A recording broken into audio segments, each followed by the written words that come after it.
Black beads chain అండి. సింపుల్గా ఒక 3 లేయర్స్ చైన్ తీసుకోవడం జరిగింది. దాంట్లో బ్లాక్ బీడ్స్ అంటే సారీ కరెక్షన్, నేను బ్లాక్ బీడ్స్ వాడలేదండి. ఇందులో మనం వాడుకోవచ్చు మనకు కావాలంటే. ఎస్పెషల్లీ ఈ చైన్లో కొంచెం ఫ్యాన్సీగా నేను క్రిస్టల్స్ వాడటం జరిగింది. బ్లాక్ డైమండ్ కాదండి, బ్లాక్ క్రిస్టల్స్, మంచి క్వాలిటీ బ్లాక్ క్రిస్టల్స్ వాడటం జరిగింది. 3 లేయర్ చైన్ అండి. జస్ట్ ఒక 20 గ్రామ్స్. చూసారా, 3 లేయర్స్, 3 లైన్లు ఉన్నాయి. ఫుల్ లెంగ్త్ మీకు చక్కగా. ఇంకా బ్యాక్ చైన్ ఇచ్చి హుక్ ఇచ్చాను, బట్ తల మీద నుంచి వెళ్ళిపోతుంది. దాదాపుగా 24 ఇంచుల పైనే ఉంది. సో 3 లేయర్స్ తీసుకోవడం జరిగింది.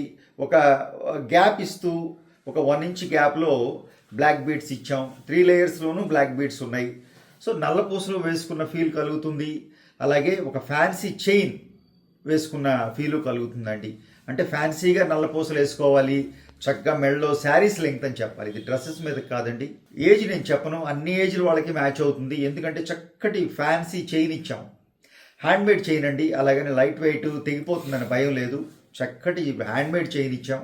అలాగే బ్లాక్ బీడ్స్ ఇచ్చేసాం.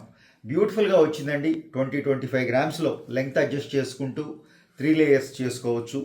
సో ఆ విధంగా బ్యాక్ చైన్తో సహా ఇది మీరు వెయిట్ అడ్జస్ట్ చేసుకుంటూ, లెంగ్త్ అడ్జస్ట్ చేసుకుంటూ తయారు చేసుకోవచ్చు. దీనికి ఖచ్చితంగా ఈ వెయిట్లోనే తయారవుతుందని ఏం లేదండి. వెయిట్ మనం అడ్జస్ట్ చేసుకోవచ్చు.